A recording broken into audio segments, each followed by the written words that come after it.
Salut! Alors aujourd'hui on va faire un petit top 10 de mes gonflables préférés. Ça tombe bien, c'est bientôt Noël justement. Bon, je sais pas si ça a vraiment un rapport avec Noël, mais bon, voilà. Numéro 10.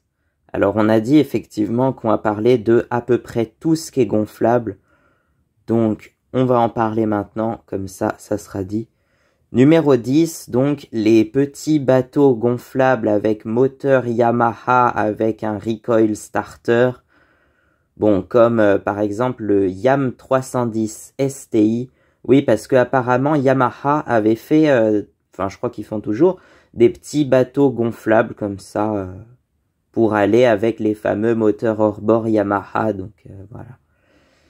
Il y a plusieurs tailles, mais moi j'ai choisi le 310 STI, c'est-à-dire 310 c'est la longueur en centimètres, et STI ou RV, je crois qu'ils l'appellent maintenant. Non, pas comme Hervé Villard, mais comme de l'air et la lettre V, parce qu'il a un plancher gonflable, en V certainement, hein, qui donne la forme de la coque du bateau. Moi, je l'ai souvent vu écrit STI, mais apparemment, je crois qu'il y a quelques années, effectivement, ça a changé de nom pour R-V. Donc, voilà, je vous le dis comme ça si vous le cherchez.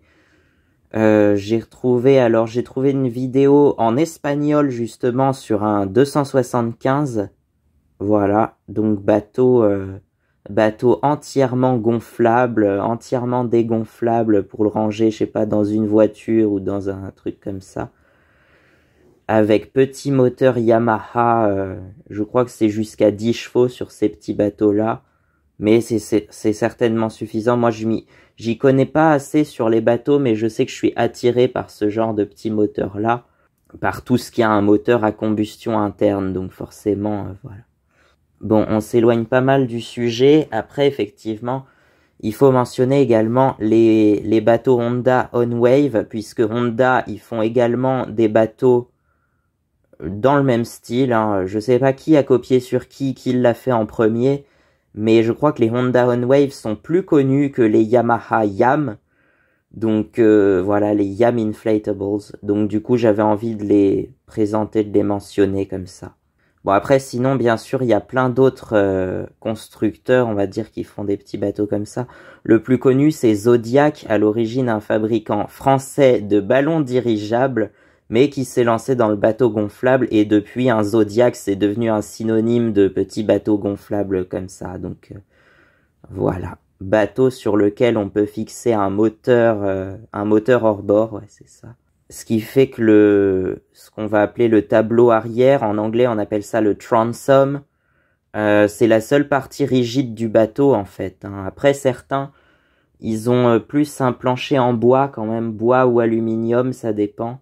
Mais moi, j'aurais une préférence pour ceux qui ont un plancher entièrement gonflable, comme ça permet de... Bah, ça prend encore moins de place, je pense. Numéro 9, j'avais envie de mentionner le mobilier gonflable, parce que oui, ça existe, alors ça va être surtout des fauteuils et des canapés, et au hasard, on va choisir le fauteuil Intex Ultra Lounge, qui est fourni avec un petit pouf pour les pieds. Voilà, je trouve ça marrant, je trouve ça sympa. Mais après, il y en a plein des fauteuils gonflables ou des canapés de salon comme ça. L'avantage, c'est que c'est léger et c'est certainement beaucoup plus facile à déménager, par contre. Hein, ça, on peut se le dire. Voilà, tourne la page, voilà. Moi, j'aimais bien aussi le canapé d'angle Intex qui fait très réaliste. Oui, c'est Intex qui fait ça en plus, hein, donc... l'un des principaux fabricants de jouets gonflables de piscine, ils font aussi du mobilier gonflable, bizarrement. Des canapés, des fauteuils. Je trouve ça assez drôle, assez sympa. Il y a quelques années, je crois que c'était une tendance en plus, les meubles gonflables. Je sais plus si c'est... Enfin, c'est une tendance un peu secondaire, mais bon. Voilà, c'était devenu une tendance à une époque. Je sais pas si ça l'est toujours, mais c'est... Voilà. Numéro 8. Là, on va parler des fauteuils de piscine gonflables cette fois-ci, parce que j'aime bien ça aussi. Notamment celui que j'ai choisi, c'est le King Cool de Intex. Encore eux, mais en même temps, c'est les leaders d'objets gonflables. En général, ouais, c'est soit Intex, soit Bestway. Mais Intex, c'est encore plus connu que Bestway, je pense. Donc, Le fauteuil King, cool. Il me semble qu'on en avait un à une époque, mais ça fait longtemps qu'on l'a plus. Donc voilà. Sinon, il y a d'autres types de fauteuils gonflables de piscine, voilà, notamment typiques. Alors, bizarrement, je galère à retrouver la référence, mais ça existe le fauteuil qui se replie en deux comme ça, voilà, comme sur l'image. Donc celui qu'on avait, il me semble que c'était ça, effectivement c'était un Sevillor, mais par contre je retrouve pas la référence à voir, à retrouver, j'ai peut-être pas cherché très profond non plus.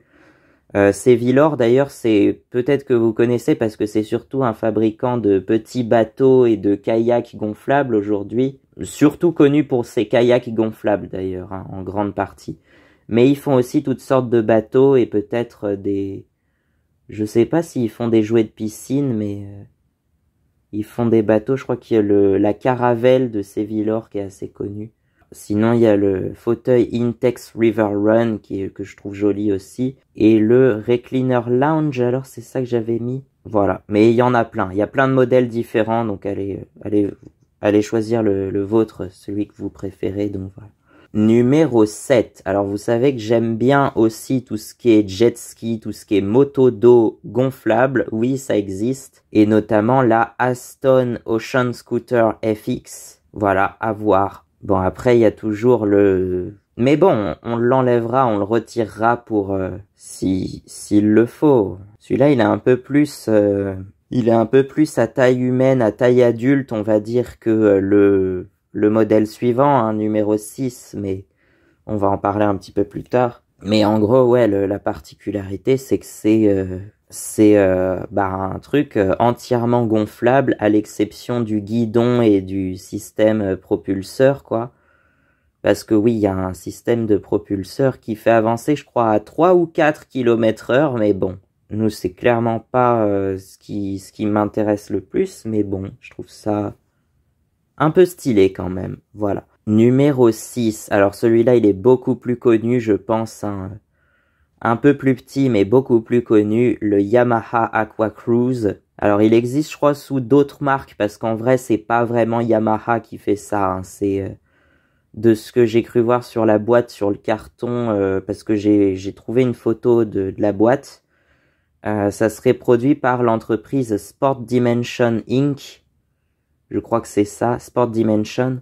Et avec différentes marques, donc il y a Yamaha, mais il y a aussi Sea-Doo qui fait la même chose sous le nom Aquamate. Donc celui-là, il est un peu plus court, il fait, je crois, 145 cm de long, un truc comme ça, par rapport au Aston qui faisait 180, je crois, de long. Donc pour vous donner l'idée un peu.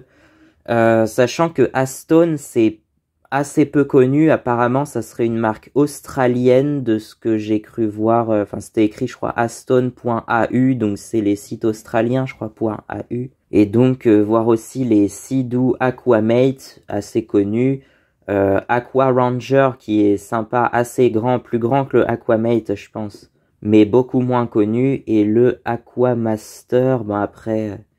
Voilà, c'est des modèles assez rares. L'Aquamate est très connu, mais l'Aqua Ranger et l'Aquamaster, j'ai l'impression qu'ils sont très rares. Il y a que très peu de vidéos sur YouTube, donc voilà. Et j'ai galéré à trouver des images d'ailleurs. Numéro 5. Alors numéro 5, vous savez que j'aime bien tout ce qui est gonflable et j'aime bien aussi tous les véhicules motorisés. Donc on va parler d'une luge motoneige gonflable. Voilà, pourquoi pas. Oui, parce que ça existe aussi, apparemment on appelle ça tout ce qui est luge gonflable ou bouée de neige pour aller sur la neige, quoi. Ils appellent ça des snow tubes en anglais, donc c'est ça. Après je me disais, est-ce que c'est assez solide? Parce que la neige, c'est quand même pas les mêmes efforts que sur l'eau. Faut que ça soit beaucoup plus solide. Mais oui, apparemment l'épaisseur du matériau est beaucoup plus épaisse, par exemple. Là, je crois qu'on est sur une épaisseur de 0,8 mm, alors que pour les gonflables aquatiques, c'est généralement 0,3 mm, il me semble. En général, on est sur quelque chose de plus épais, plus solide, donc si ça peut vous rassurer. Moi, ça me plairait bien d'essayer ce truc-là, mais reste juste à s'en procurer une parce que c'est rare à trouver. J'ai comme l'impression qu'on en trouve qu'aux États-Unis, alors bon... Bah après, j'ai cherché en anglais aussi, c'est peut-être pour ça, mais même je pense qu'en français, en France, c'est rare comme la marde de Pape, hein. Il y en a pas assez, il y a pas assez de neige en France, peut-être, je sais pas, mais franchement, ça me ferait envie et il faudrait juste que j'en trouve une à un moment, quoi. Si ça peut, ne serait-ce que s'importer des États-Unis, si on n'en trouve pas en France, hein, tant pis, mais voilà. On verra si j'arrive à en trouver une dans les prochaines années, dans les prochains temps. Numéro 4, on va passer sur les voitures gonflables. Donc voilà, celle que j'ai choisie, c'est peut-être la plus... Je sais pas si c'est la plus trouvable, la plus abordable d'entre elles, mais ça me semble être un modèle assez connu, le Bestway Big Red Truck. Donc un gros pick-up gonflable de, je crois qu'il fait 273 cm de long sur 140 de large, quelque chose comme ça. Donc c'est quand même assez grand, faut une piscine assez grande pour ça, hein. Mais ça me plairait bien aussi d'avoir ça. Ouais, franchement, je suis comme un gamin avec tous ces joujoux là. Ça me donne envie, moi. Donc ça supporte 180 kg, donc normalement le poids de 2 adultes, hein, je pense. Ça doit être fait pour, en tout cas. Et puis il y a la particularité, effectivement, du capot. Apparemment, le capot, en fait, tu peux mettre des boissons dedans ou des trucs. Enfin, ça peut servir de glacière aussi. Ça peut servir de plein de trucs. Mais moi, je pense que je vais pas beaucoup m'en servir du capot si je l'ai. Donc voilà, à mentionner aussi, parce qu'il y en a plein des voitures gonflables. Une que j'ai vue, pareil, qui se trouve certainement surtout aux États-Unis, mais c'est les Formula Floats de Float Factory. Donc certainement des voitures de Formule 1 gonflables, quoi, littéralement, hein, ça se voit sur l'image. Et alors il y en a 3 modèles que je trouve que ça me faisait rire, les noms des modèles. L'AM Speed, la Racing Bull et la Prancing Pony. Bon, en gros, j'ai l'impression que effectivement, l'AM Speed, c'est plus ou moins une parodie de Mercedes-Benz, vu le logo. Racing Bull, ça serait une parodie de, avec le taureau, je crois que c'est Lamborghini qui a un taureau comme logo, effectivement. Et Prancing Pony, c'est évidemment une parodie de Ferrari, voilà. Donc je trouve ça drôle, je trouve ça drôle, les noms, en plus, les noms, ça veut dire... Littéralement, AM Speed, je sais pas à quoi ça correspond vraiment, la vitesse d'AM. Mais Racing Bull, ça veut dire littéralement le taureau de course. Et Prancing Pony, c'est le poney cabré, littéralement, donc comme le cheval cabré. Mais là, c'est un poney, quoi, donc c'est drôle, je trouve. Bon, sinon, si on va chez Intex, c'est plus des modèles pour les enfants. La voiture Cars du film Cars, je trouve que... Mais c'est la plus connue des voitures gonflables, j'ai l'impression. Et puis une petite bouée bleue comme ça, en forme de voiture, ça c'est pareil, c'est vraiment pour les tout petits enfants, parce qu'elle est toute petite pour le coup. Ensuite, il y a effectivement le Let's Kart ou Inflata Kart. Bon, en gros, c'est une sorte de kart gonflable, mais sur lequel tu peux adapter, en fait, sur le volant, tu peux adapter une télécommande de Mario Kart, quoi, de Wii Mario Kart. Donc je trouve ça drôle, tu vois. Et d'ailleurs, il me semble que j'ai vu une vidéo en français là-dessus, d'un mec qui teste ça, un Mario Kart gonflable, donc voilà. C'est assez connu, ça se vend, ça se trouve en France, donc voilà. Pour le coup, ça c'est plus trouvable. Mais ça doit pas être trop fait pour aller sur l'eau, pour le coup, hein. Et donc, il y a aussi... Alors, des voitures gonflables, il y en a beaucoup. J'ai mis en avant beaucoup de modèles. Les Riff Rafts Muscle Car Inflatable, donc des voitures de course, des voitures sportives gonflables. Ça serait donc Riff Rafts qui ferait ça. Certainement une entreprise américaine qu'on trouve qu'aux États-Unis. Mais bon, moi, ça me fait bien envie. J'ai bien envie d'avoir une voiture comme ça. Je sais pas comment on peut se la faire importer des États-Unis, mais bon, on verra. Et ensuite, il y a les voitures gonflables. Celles-là, j'ai l'impression que c'est des voitures gonflables grandeur nature et en plus très réalistes. Qu'on trouve, les deux, je les ai trouvées sur la chaîne. C'est une chaîne qui s'appelle Calabi, je crois. Il me semble que c'est une chaîne japonaise, mais dans les vidéos, ils parlent pas du tout en fait. Donc voilà. Et donc la chaîne s'appelle Calabi, mais autrefois s'appelait Spacetime 511, quelque chose comme ça, je sais plus. Mais Calabi, c'est plus simple à retenir du coup. Donc il y avait une voiture Skoda Karoq entièrement gonflable et certainement d'une grandeur nature, je sais pas les dimensions, mais ça avait l'air en tout cas d'être d'une taille réaliste d'une vraie voiture en plus, donc voilà. Et l'autre, donc la Skoda Karoq, je crois qu'on la trouve, elle est assez rare, mais ça se trouve quand même. L'autre, la Audi, je l'ai trouvé que sur la chaîne de Calabi. Je l'ai pas retrouvé ailleurs, la Audi gonflable. Donc voilà, à voir si ça peut se trouver. Numéro 3. Alors numéro 3, on va aller dans le un peu plus classique, mais le fameux bateau Intex Explorer Pro 200. C'est un petit bateau qui est hyper connu, je crois, en plus, voilà, et rien que nous, on en a eu 3 exemplaires parce que c'était pas très très solide et que voilà, ça se perce facilement, mais bon. Celui qu'on a, ça fait au moins 3, 4, 5 ans qu'on l'a, je sais plus. Non, 4 ans, c'était l'année du confinement, je crois. Mais le tout premier, on avait dû l'acheter en 2015 ou 2016, un truc comme ça. Et si on y avait fait un peu plus attention, on l'aurait encore aujourd'hui. Donc c'est un petit bateau qui est assez simple. Par contre, effectivement, le matériau est quand même assez fin. C'est du 0,35 mm, je crois. Je crois pas que ça soit fait pour descendre des rapides. À mon avis, éviter de descendre des rapides avec ce bateau-là, ça doit pas être trop fait pour. Mais pour aller dans une piscine, c'est parfait par contre. Et c'est un petit bateau qui ne pèse que 3 kg. Et alors, j'ai une anecdote, parce que je crois que c'était à l'époque où je regardais encore les infos, donc il y a longtemps. Il y en avait un qui avait ce bateau-là, en fait, pendant une inondation. Il y avait eu des inondations. Et le gars, il avait exactement le même bateau que ça. Il avait un Explorer Pro. Donc, ça peut vous servir pendant une inondation. Hein. Sinon, il y a aussi les bateaux toujours de chez Intex, mais en plus solide, certainement, et plus fait pour de la rivière, certainement, mais ça reste des bateaux d'eau calme quand même, hein, pour plus du lac que de la rivière, du coup, je sais pas trop. Le Intex Challenger 3, du coup, en fait, le 3, c'est parce que c'est un bateau pour 3 personnes, je crois.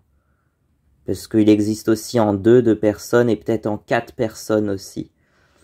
Donc le Challenger 3 et le Intex Seahawk 3, qui est certainement encore plus solide que le Challenger, je crois. Il me semble qu'il est fait pour être encore plus solide que le Challenger. Et en même temps, c'est un bateau gonflable qui prend très peu de place une fois dégonflé. Il prend certainement plus de place que l'Explorer Pro, c'est sûr, mais moins de place qu'un bateau de type Zodiac, en tout cas, ça c'est sûr. Numéro 2. Alors numéro 2, si vous suivez les quelques vidéos de gonflables de ma chaîne, vous le connaissez, hein, l'Intex Wave Rider mini jet ski gonflable, voilà. Donc ça, pareil, c'est plus pour les enfants de moins de 40 kilos, je crois. Voilà, je l'aime bien. Et il y en a deux sortes, il y en a 2 couleurs différentes. Donc moi, j'ai le rouge et blanc, mais il existe aussi en bleu, donc voilà. Je crois que le bleu, en plus, est plus populaire, plus connu que le rouge et blanc. Sinon, pour le coup, c'est vraiment un truc qui prend très peu de place une fois dégonflé. Là, il pèse que 700 grammes et la boîte est toute petite, quoi. Donc voilà. Et numéro 1... en numéro 1, je pense que vous connaissez hein, la fameuse moto gonflable que j'ai vue à l'origine. Je l'avais vue dans un catalogue de jouets de piscine. Enfin, en fait, c'était un catalogue, je crois, d'entretien de piscine. Enfin, il y avait tout. C'était, je crois, cache piscine. Et donc, il y avait peut-être les produits pour l'entretien de la piscine. Il y avait des accessoires, des trucs comme ça. Et puis, il y avait, je crois, en dernière page, les jouets de piscine gonflables. Donc, voilà. Et j'étais tombé sur cette moto-là et disons que je l'ai laissée un peu pendant 3 ans parce que j'avais pris une photo du magazine et c'était en 2021, je crois. Donc, et du coup, je l'ai eu à Noël en 2023, à Noël 2023. Et voilà, depuis je l'adore. C'est mon gonflable préféré, je pense. Voilà. Puis surtout que... Du coup, avec sa faible taille une fois dégonflée, on peut la mettre sur le porte-bagages d'une moto. Donc voilà, une moto sur une moto, je trouve ça drôle. Bon, on va se quitter là-dessus et j'espère que ça vous aura plu. Et j'espère que je vous ai pas paru autant déjanté que j'en ai l'air, effectivement. Donc voilà, je sais pas quoi dire d'autre. Allez, ça suffit, à bientôt. Et on avait pris l'habitude de se dire à bientôt plutôt que au revoir à la fin des vidéos, mais bon, ça ce n'est qu'un détail. Alors à bientôt, les gars.